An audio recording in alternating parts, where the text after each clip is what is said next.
constitutionalist, I've heard you able to articulate the Constitution so well. What is up with our Republican congressman who voted for CISPA, which is the Internet Security issue? And I know knocking on doors, this is a huge issue for young people, a huge issue to have surveillance of their internet. And can you maybe tell us why the Republican congressman voted for I CISPA? can't tell you what all the discussion was, but I can tell you that it reminds me of a lot of legislation I've run into down in Denver, where many of my Republican colleagues will come out in support of, often it's in copyright protection, but it really comes down to the state level. It's that same sense of controlling everything by locking us into the system again. I will assure you that I'm not going to be on that bandwagon that's going to be rushing into these additional rules for additional regulation. But copyright law is something that I've fought 2 or 3 times down in Denver, as I say, very similar, where they come across, for example, here was one, where they had a bill where it made it illegal to distribute something, a recorded material, that was not labeled properly. And proper labeling means to put the name and the physical address of the producer of the material. Well, and then there was a follow-up bill that made it a felony if you distributed 100 of those copies. What they were trying to do was to essentially what they said they were trying to do was to shut down the pirates of movie DVDs and things like that. But what the actual law did is it went 3 steps further. And it says if you don't put your physical address on this recording, it's illegal. And they wanted to make it a felony if it was over 100. I beat them on that, so we did make it a felony. But it's that attitude of let's just make so many rules and give so many tools in the regulators' toolbox that they can catch the bad guys, but they catch all the innocent others. For example, with that copyright law, I said, did this from the House floor. It was a House bill at that time. I said, if a school teacher videotaped some special presentation from her class, and then told the parents, if you give me a couple of bucks so I can buy the tapes, I'll be glad to give you a copy. If she failed to put her address on there, it would have been a misdemeanor. If she had 100 in the class, it could have been a felony. That's ridiculous. And so I thoroughly agree with you. And anybody who's close to the internet knows how it works, knows it's a freedom-loving system that needs more interchange rather than more regulation and control. Yes, ma'am. Do you have any feel for how Scott Gessler will rule on the communist Muslims right to be president? Did you hear the question? If I can state the question, do you have any feel on how Scott Gessler, our Secretary of State, will rule on the, could you give me the quote again?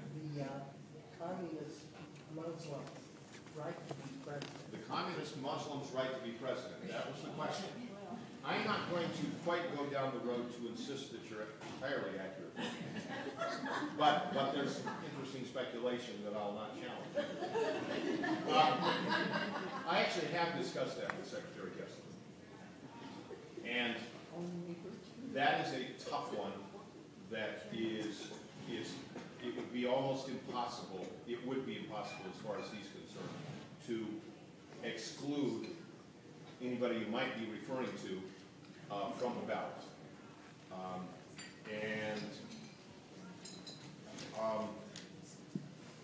Politics and the world of government isn't perfect. And sometimes we find ourselves locked into an area that we know something's not right, but we can't quite get it proven down. And so I wish I could just tell you, no, we're not going to do that. But I'm going to have to tell you the opposite. That it will, his name will be on it. If there is somebody who fits that description. Okay. Am I burning up too much time? Please no. Who's in charge? Okay. More questions? Anybody have you don't, what's the website? Very good. And we've got some information, and Brittany will be here longer than I will, but I will have to run back to the Capitol in just a few minutes, so I'll hang around until I have to. Thank you very much.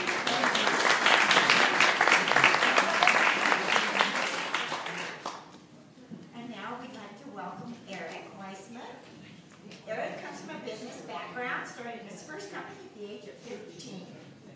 While building a company, Eric earned an undergraduate degree, a master's degree in business administration. He's been involved in local organizations, working to educate and improve opportunities for Colorado youth. Eric's core principle of government is liberty and free enterprise. He and his wife Jennifer, who's here with their son Jonah, are joining us, and we'd like to welcome Eric Weissman.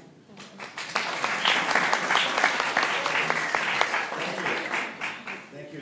It's great to be back campaigning in Boulder. I'm from Boulder, and you know, I can go around the district and I can say, well, people say, where do you live? And I say, well, I'm from Boulder, and then I have to say, but no judgments. This is the People's Republic, but I'm the People's Republican, and I'm the People's Republican who's going to fire Jerry Powell this November. I want to introduce a few people. I think we already saw, that's my wife Jennifer, right there, and my son, Jonah, who is just totally enthralled with this whole process. And I'll introduce one other person. This is Colin. He works for the Colorado Democratic Party. He follows me around from time to time and sometimes takes video. And so if I say something dumb, you can rest assured that in the future it can have a wider distribution.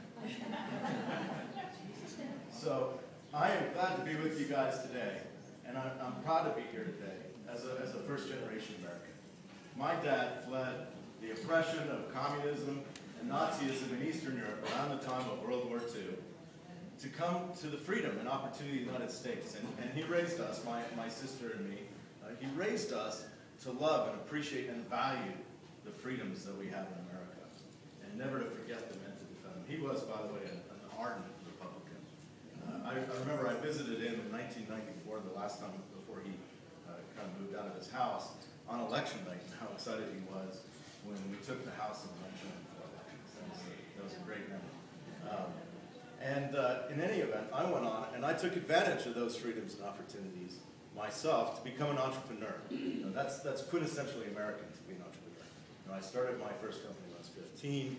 I've been out there creating businesses, creating jobs, creating value for others throughout Colorado and throughout the last few decades. Through that, I learned a lot about the private sector and how it works, how things are created, how capitalism is really the only moral, as well as being the most effective way of organizing our society. Some other people come from a private sector background too.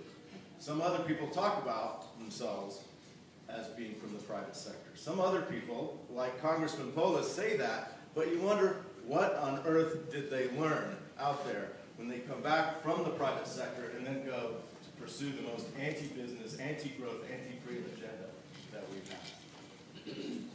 I'm a family man. You get to see one of my kids, and I love passing out my brochures because they've got a great picture of my family on there. And who doesn't like passing out a picture of their kids, right? So that's Jonah. My other two are 6 and 24, and that's my son David. And despite the fact how I worried about him when he was a teenager, it turns out he wasn't a slacker. But he's still having an awfully tough time getting his adult life going. And he's having a tough time getting his adult life going because of what this administration and the policies of statism have done to our economy. And that means that we are in the position of not giving our country over to the next generation in as good a shape as we got it.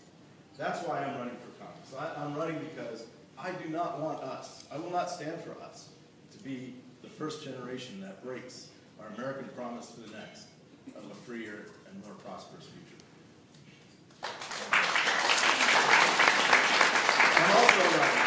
I'm also running because I am fed up with the dysfunctional antics in D.C.